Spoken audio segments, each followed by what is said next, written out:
This happened in November 1998. Me and my wife recently moved with our son, seeing we stayed close to his school, as we thought it was convenient, so he'd still be able to spend time with his friends and in a familiar area. The neighbors weren't really that friendly, but we were new and didn't give it much thought anyway. But one particular neighbor was always friendly from across the street. His name was John. We grew close with John. He was in his late 40s and all by himself. So we felt kinda sorry for him, so we invited him over a couple of times, and he played with our son. Fast forward to the end of November.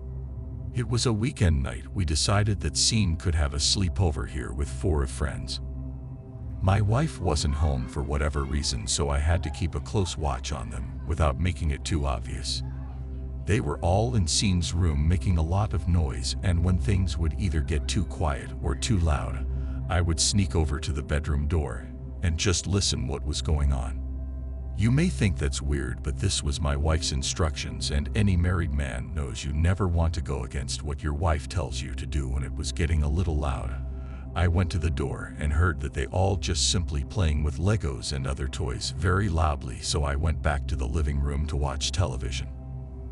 Eventually, I heard weird thumping type noises coming from my son's room. I muted the television and could distinguish them to be taps on one of the windows. I figured let them have their fun as long as they're not breaking anything. I unmuted the television. However, I quickly realized things went completely silent from down the hall in my son's room. Now I was nervous that they might have broken something, because it was very uncommon for them to all be completely silent for so long. So I once again crept over to Scene's bedroom door and listened. I could hear quiet giggling and whispering in the room. I finally opened the door out of curiosity and saw the 4 boys sitting on the rug with a mess of toys scattered all over the place. I noticed that the window was completely open. I told Scene to keep it shut and to also keep the noise down a little bit before shutting the door. I made a stop into the bathroom before planning to go back to the living room. However, when I was in the bathroom, I noticed through the corner of my eye a black shadow passing the window outside. I ran back to my son's room and told the 4 boys not to go outside. Then that's when it hit me. There were only 4 boys in the room as opposed to 5.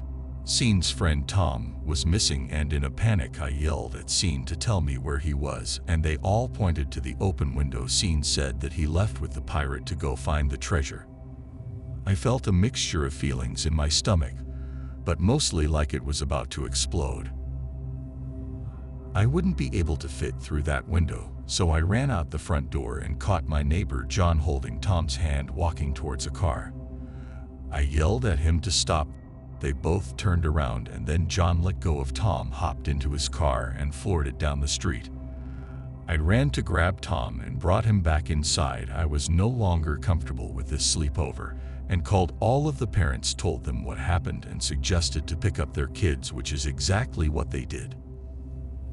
I received a bit of criticism from Tom's parents at first, but they ultimately thanked me, and their son is still good friends with my son. The boys all said that the man came to Scene's window, knocked on it, lifted it open himself, and talked in a pirate voice, asking one of the kids to come with him to find the treasure. The fact that this happened in the assumed safety of my own house, and that it actually worked, is what disturbed me the most. We reported John to the police and found out he had multiple charges against him, and that they were looking for him. The house he was staying in didn't belong to him, but to his sister, and he was hiding there. So we felt relieved he would be going away for a long time, and we didn't have to move again since we just settled here. It's very disturbing that this happened, and now years later, every now and then I still think about this, how it could have ended. My 2 kids, Josh and Kate, are twins. They're 6 years old. A year ago, we were living at our old house, but something happened that led to us moving. It's a long, awful story. I lived in my old house for 4 years. My wife, Carol, and I got married while I was living there, and we had our kids there too. The neighborhood was slowly changing, and not for the better, but still we originally planned on staying in that house for the foreseeable future, until this happened.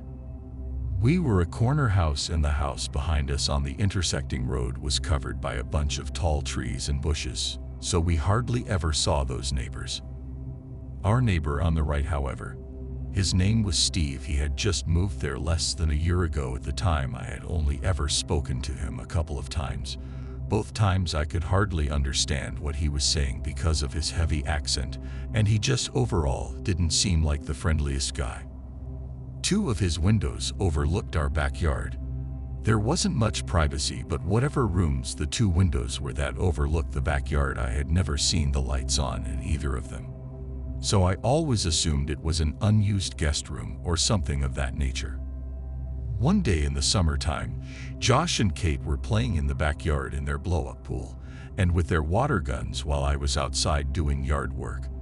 There came a certain point where I was walking towards the detached garage, and then I saw Steve next door at his window for a second. Only half a second after noticing him, he turned and walked away from the window. It was slightly odd for sure, but I left it alone. Later that day, as the sun was going down, the kids went back outside to play again. It was a very hot day, so they went back in their blow-up pool while Carol and I were in the kitchen as she was making dinner. Then the kids' laughter went quiet for a while, and suddenly Josh came inside and said there was a flashing light from the neighbor's window. I had to follow him into the backyard to ask him to show me what he was talking about. He pointed to one of Steve's upstairs windows that overlooked the backyard. He said there was a white light that kept coming from that window. I right away assumed the worst and asked the twins if it looked like a camera flash. They both said yes. I told them it was time to dry off and come inside, so I helped them dry themselves and then brought them in where I went to tell Carol. She right away assumed the worst, just like me. She said I should go next door and knock on Steve's door, so I did. But when I did, he never answered the door. His car was even in the driveway, so he had to be home. After a few attempts at knocking and ringing the bell, I gave up and went back to my house. I told Carol he wasn't opening up, which made what the kids said even more credible. While we couldn't prove that the white light the kids were seeing was a camera flash, it sure did sound like it, and it was concerning to hear. Some time passed, maybe even weeks, before one night when Carol and I were in the bedroom, we heard our side gate being quietly opened and closed outside. Carol wanted me to go check outside, so I stepped out into the backyard and looked around. I had on all of the lights. As I searched, I found nothing and nobody. But I noticed the lights in Steve's backyard were on. I went over to look over the fence into his yard, and I nearly jumped out of my skin when he came up to the fence from the other side and asked if I needed something.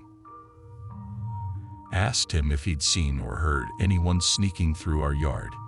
He said no, and I took this time to also ask him bluntly if he had by chance been watching my kids, as they thought someone was at his window taking pictures of them playing in the pool. His reaction to this was a bit suspicious. He acted overly offended to me asking this, almost yelling at me for such an accusation. Again, without proof, I couldn't, nor did I want to start issues with a neighbor. I apologized. Carol was not happy about this, saying he's full of crap. The next incident didn't happen until another few weeks later. This time it was in the middle of the night when we were asleep. Woke up to Carol shaking me in a panic. I looked around the room, confused at first. But then when I heard the kids screaming from their room, I exploded from the bed and ran downstairs to the kids' room. Josh was awake and crying, and I found out a few seconds later that his crying and screaming had awoken Kate. Was crying and screaming in reaction to him. Josh said there was someone outside the window a second ago. There was a camera flash from the window. I got goosebumps, but I also felt my blood begin to boil. All I could say was, "What did he look like?" He said he didn't see, so I brought our kids up to our room to sleep with us with the lights off. Peeked out our bedroom window to look across at Steve's unlit house next door. Looked at each window of his house and I found him. He was just like me. He was peeking out one of the upstairs windows in that same room that overlooked the backyard. Stormed outside next door and rang his doorbell like 15 times. She never opened his door. I did call the police just to make a report on Steve. That way, if any future reports were made about him from other people, maybe the police department would look into him. Never saw him again. Sometimes I'd sit out front waiting to see him outside, but he'd clearly avoid coming outside when I'd be out there. Because of this, we ended up moving within a month to a new house in a different but nearby town, which has proven to be a better place to raise the kids anyway. When I was 30 years old, I'd saved enough money to buy my first house. It wasn't anything special. And honestly, all things considered, it wasn't in the nicest neighborhood either. But I was still proud of the accomplishment nonetheless. I'd met all the nearby neighbors, and I'd say the first 2 weeks I moved in, considering the neighborhood, I was surprised to discover they all actually seemed pretty nice. A couple of them even invited me over for dinner a few times, and having lived in different apartments all my life, this wasn't something I was used to. Of course, they weren't all like this. However, 2 houses down from the house I moved into lived a man that was probably 50 years old. Moving in every other night or so, the dude would knock at my front door at some absurd hour asking for stuff. For example, the first time it happened, he asked me to find any spare branded food I wasn't going to eat. Another time he asked me if I could fill up a bucket with water because his was turned off. It was just random, but somewhat understandable things like that. But I drew the line when he started asking for money. I figured I had no obligation to be constantly meeting this guy's needs. I mean, I had just pretty much met the dude. I started opening the door to his knocks less and less. But this didn't seem to have any effect on the number of times he would show up. Fast forward to one night a few weeks later, and again another knock. I planned to ignore it like I've grown accustomed to doing by that point. But as I looked through the peephole, I noticed the guy looked distressed. Seeing that, decided the right thing to do would be to open the door, so I did. I asked him what he needed, and what he responded with was not at all the type of response I was expecting. He asked me if I could come over and show him how to use his new grill. Now, this happened around midnight, which in my opinion was an extremely odd time to start grilling. But against my better judgment, I decided I would help him. I was pretty into cooking that point in my life, and figured taking 10 minutes to show the guy how a grill worked wouldn't be the end of the world. I told him I'd be over in a second. Just needed to put some shoes on. He thanked me and started walking back. A couple minutes later, and I made my way over to his house. I opened the gate and walked into his backyard. It was dark, so it was hard to see, but it was clear there was no grill to be seen. On top of that, the guy was nowhere in sight, although his back door was wide open. I stuck my hand inside and yelled out for the guy, and he said, "I'm down here. I need your help getting some meat from the freezer." The muffled response came from down a set of stairs just to the left of me. I was hesitant to go down. There were no lights on down there. In fact, there wasn't a single light on throughout the whole house. Yelled down the stairs asking him if he could turn on a light so I could see. There was silence for a few seconds. Eventually he responded in the muffled voice and said, "No, they're broken. I can't do that." I knew something was off at that point. I yelled back something like, "I think I'm just gonna go, man." Kid you not, the second after I said these, audible footsteps started sprinting up the stairs.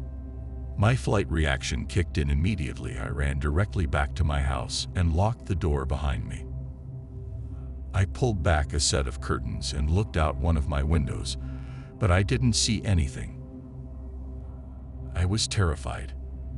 I thought about calling the police, but decided against it, figuring I really wouldn't be able to prove anything that just happened. For the next few days, I didn't leave my house for anything except for work. During those days, I never saw the guy, nor did any late-night knocks occur. Exactly 1 week after it happened, I was talking with my neighbor across the street. The conversation eventually landed on what I experienced and how I was planning to move because of it. But I was just met with the look of confusion.